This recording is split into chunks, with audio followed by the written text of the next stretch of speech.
চলতি মাসেই ফেনী ও ঝিনাইদহে আরও দুটি খাল খনন কর্মসূচির উদ্বোধন করবেন প্রধানমন্ত্রী, জানিয়েছেন পানি সম্পদ মন্ত্রী শহীদুদ্দীন চৌধুরী আনি।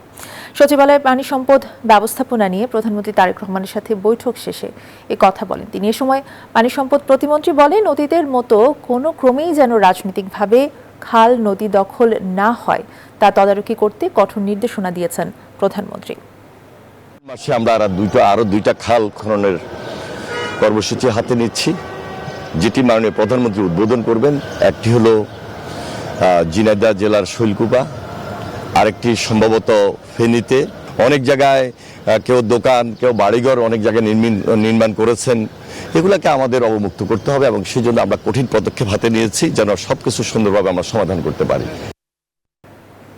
এ বিষয়ে আরো জানাতে সচিবালয় থেকে সরাসরি যুক্ত হচ্ছেন সহকর্মী শাহনাজ ইয়াসমিন। প্রধানমন্ত্রীর বৈঠক থেকে পানি সম্পদ ব্যবস্থাপনায় বেশ কিছু নির্দেশনা এসেছে, বিস্তারিত কি জানতে পেরেছেন? হ্যাঁ, আপনাকে ধন্যবাদ জানাচ্ছি। বিএনপি সরকার গঠন করলো 1 মাস 12 দিন হলো এবং বিএনপি নির্বাচনের আগে যে ইশতেহার দিয়েছিল যে তার নদী খাল খনন, ফ্যামিলি কার্ড, কৃষি কার্ড, এই 3টা বিষয়কে অগ্রাধিকার দিয়ে প্রধানমন্ত্রী প্রথম দিন থেকে 18 মার্চ যেদিন সচিবালয়ে অফিস শুরু করলেন সেদিন থেকে কর্মসূচি শুরু করেছেন, কাজ শুরু করেছেন, মন্ত্রীদেরকে নির্দেশনা দিয়েছেন। এর মধ্যে ফ্যামিলি কার্ড শুরু হয়েছে, নদী খাল খনন কর্মসূচি সেটারও উদ্বোধন হয়েছে। আগামী 1 বৈশাখ হতে যাচ্ছে কৃষক কার্ড বিতরণ। এবং আজকে প্রধানমন্ত্রী সকাল 9:30টায় সচিবালয়ে আসছেন। ঠিক আমি যেখানে আছি এই ভবনেই প্রধানমন্ত্রী দোতলায় প্রধানমন্ত্রীর অফিস কক্ষ আছেন এবং এই 5 নম্বর ভবন দিয়ে প্রধানমন্ত্রীর গাড়িটি সাধারণত প্রতিদিন আসে এবং এদিক দিয়ে প্রধানমন্ত্রী বের হন।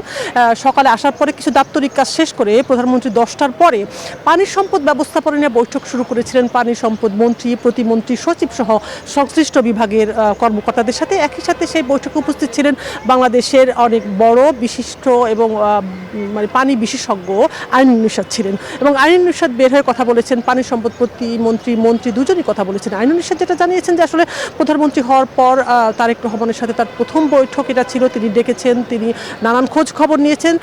তিনি কিছুটা বয়স্ক হয়ে গেছেন, বললেন যে আমার এই বয়সের খোঁজ খবর তিনি নিয়েছেন, আমি ভালো আছি কিনা। এবং পানি ব্যবস্থাপনা নিয়ে প্রধানমন্ত্রীর যে বড় ধরনের একটি ইয়ে আছে আগামীতে যে কি করবে পানি ব্যবস্থাপনা নাকি 73 সালের জিয়াউর রহমান যখন খাল খনন কর্মসূচি শুরু করেছিল তারপর থেকে এত বছর এটা বন্ধ হয়ে গিয়েছিল।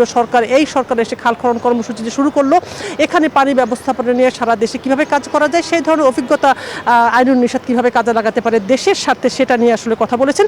পানি মন্ত্রী কথা বলেছেন এবং প্রতিমন্ত্রী দুজনই জানিয়েছেন যে প্রধানমন্ত্রী খুব পরিষ্কার একটা নির্দেশনা দিয়েছেন যে দেশের যে খাল খনন নদীগুলো আছে সেগুলো কোনোভাবেই যাতে দখলমুক্ত না থাকে, দখলে না থাকে এবং এত বছর রাজনৈতিকভাবে যে দখলে ছিল সেটা দখলমুক্ত করতে হবে যে কোনো উপায়। 180 দিনের যে নদী খাল খনন কর্মসূচিতে 1200 নদী খাল খনন করতে হবে সেটা নিয়ে অগ্রগতি জানতে চেয়েছেন এবং আগামী 5 বছরে এই সরকার 20,000 যে খাল নদী খনন করবেন সেটা যাতে দ্রুত করতে পারে, কোনোভাবে ব্যাঘাত না ঘটে।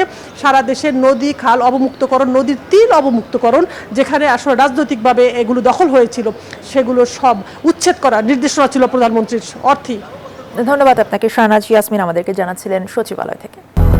200-র বেশি সার্ভিস ও ফিচারে লেনদেনের সব বিকাশ অ্যাপে সম্ভব।